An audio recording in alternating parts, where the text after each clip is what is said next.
जी भैया अस्सलाम वालेकुम। वालेकुम अस्सलाम। कैसे हैं भाई सब ठीक है? अच्छा जी, क्योंकि हमने चैप्टर 1 और चैप्टर 2 कर लिया। Yes sir. क्या चैप्टर 1 और चैप्टर 2 में कोई सवाल नो। कहानी क्लियर है? कोई मसला इसके अंदर? कोई मसला नहीं? अच्छा जी,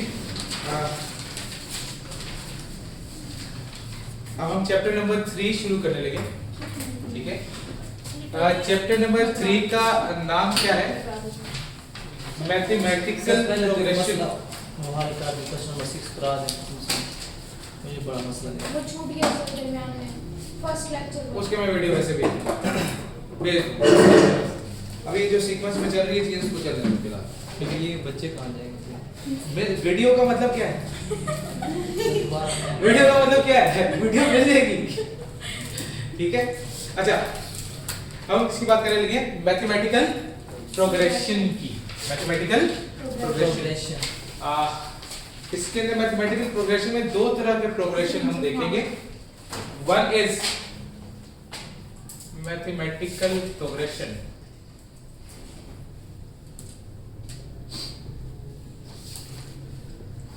दो तरह के प्रोग्रेशन हम देखेंगे। ठीक है, ये क्या है? सीक्वेंस। अरिथमेटिक प्रोग्रेशन, जिसको हम क्या बोलते हैं? एपी। Geometric progression. और क्या हम देखेंगे? ज्योमेट्रिक प्रोग्रेशन, इसको हम क्या बोलते हैं? जीपी बोलते हैं। Arithmetic progression and geometric progression. ठीक है, दो तरह के प्रोग्रेशन हम देखेंगे यहाँ पे। ठीक, one is called AP and one is called GP. अच्छा, अब ये होता क्या प्रोग्रेशन? What is progression? कि जैसे जैसे हम आगे बढ़ेंगे उसके अंदर किसी किस्म का कोई लॉ डेवलप हो रहा है। ठीक है, सीक्वेंस एक बन रहा है। ठीक है, a sequence is a succession of numbers each of which is formed according to a definite law that is the same throughout the sequence। उस सीक्वेंस के दौरान वो लॉ सेम रहेगा जो भी उसके अंदर लॉ डेवलप होगा। अब लॉ हम कितनी तरह से डेवलप कर रहे हैं? यहाँ पे दो तरीके से डेवलप कर रहे हैं। One is called arithmetic progression and one is geometric progression. Arithmetic progression में क्या लॉ डेवलप हो रहा है? सबसे पहली बात, अरिथमेटिक प्रोग्रेशन में कौन सा लॉ डेवलप हो रहा है? तो हमने कहा भाई उसके अंदर जो लॉ डेवलप हो रहा है उसमें आपका जो डिफरेंस ऑफ वैल्यूज है वो क्या रहेगा? थ्रू आउट सेम रहेगा। ठीक है, तो हमने क्या कहा कि उसमें वैल्यूज का जो डिफरेंस है वो क्या रहेगा?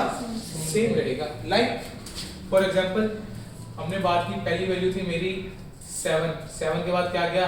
9 के बाद क्या गया? 11, 13, 15 एंड सो ऑन। यहाँ पे हमारा लॉ क्या हो गया? सेम।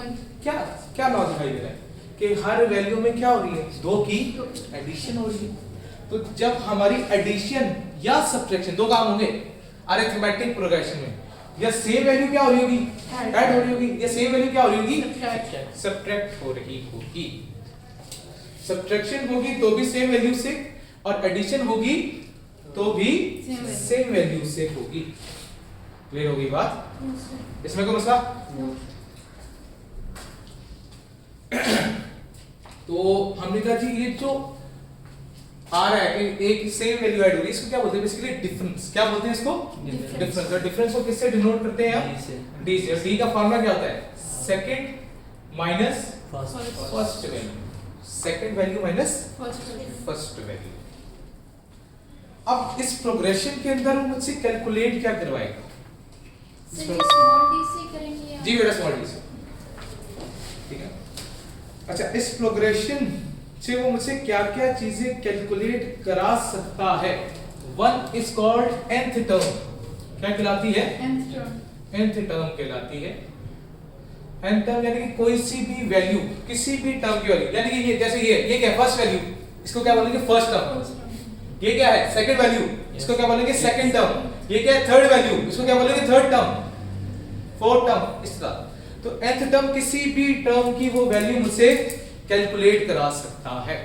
ठीक है। तो nth टर्म का फार्मूला क्या होता है? a plus into n minus 1 d n minus 1 multiply by d a क्या होता है? First value.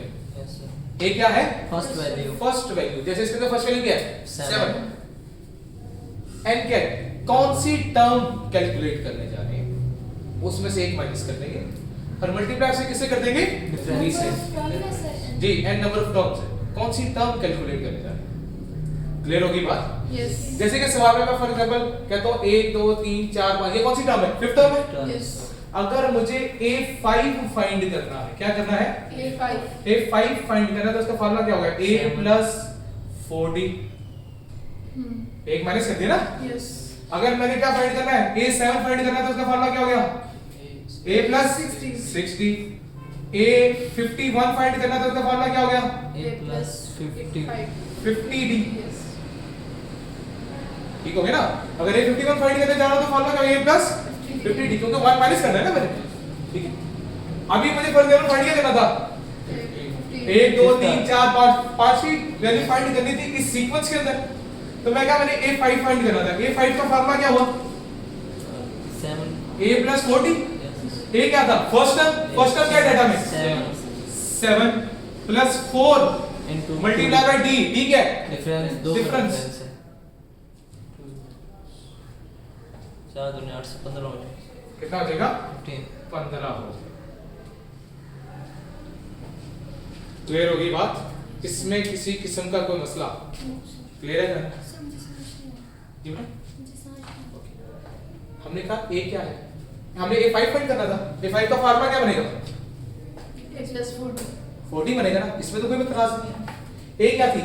फर्स्ट वैल्यू कितनी आई? 7. डिफरेंस कितने का था इन वैल्यूज में? 2 का. दो तो आ रहा है ना। 7 के बाद 9, 9 के बाद 11, 11 के बाद 13, 13 के बाद 15, कितने का डिफरेंस आ रहा है? 2 का आ रहा है। तो d कितना आ गया? 2 आ गया। तो 2 लगाते हैं। 2 into 4 8, 8 plus 7 15. क्लियर होगी बात? इसमें कोई मसला? फिर क्या कह सकते हैं? सम फाइंड करने को कह सकते हैं। क्या कह सकते हैं? सम फाइंड करने को कह सकते हैं। सम कैलकुलेट करने के हमारे पास दो फार्मूलास हैं। सम कैलकुलेट करने के कितने फार्मूलास? दो फार्मूलास हैं हमारे पास। One is n divided by 2 into 2a first plus last value. ये वाला फार्मूला कब लगा सकते हैं? जब मुझे अपने डेटा की आखिरी वैल्यू पता हो। ये कब लगा सकते हैं? जब मुझे अपने डेटा की लास्ट वैल्यू पता हो, तब मैं ये फार्मूला अप्लाई कर सकता हूं। ठीक होगी बात? फिर अगला क्या आ गया?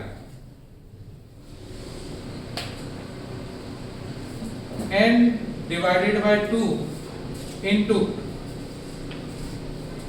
2a plus n minus 1 multiply by t। ये फार्मूला मैं तब अप्लाई करूंगा जब मुझे डाटा की लास्ट वैल्यू पता ना हो। जैसे a5 था, a5 की मुझे फिक्स वैल्यू पता है क्या है?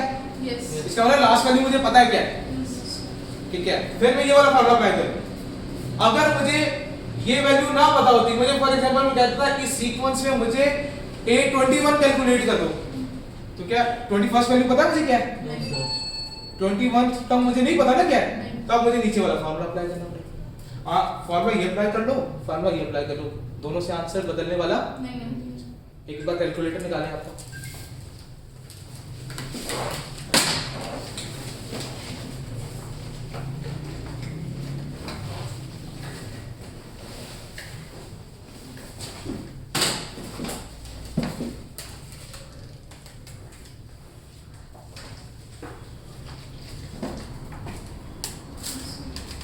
yes जरा इन 5 वैल्यूज को ऐड करके बताएं आंसर क्या है। 55. कितना है? 50। 55. यानी कि इन सबका टोटल 55 आता है। Yes.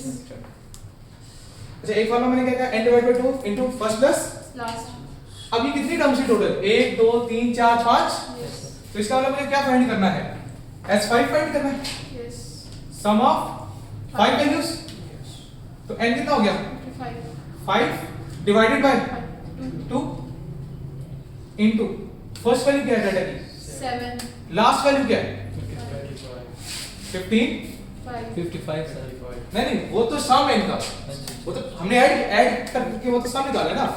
लास्ट वैल्यू क्या है 15 है ना, यस 5 वैल्यूज में लास्ट वैल्यू क्या है 15, यस बताओ टोटल क्या 55 आंसर क्या आया, 55 तो यही टोटल निकाला था आपने, यस इसका मतलब ये सम का फॉर्मूला ठीक हो गया। यस अच्छा फिर दूसरा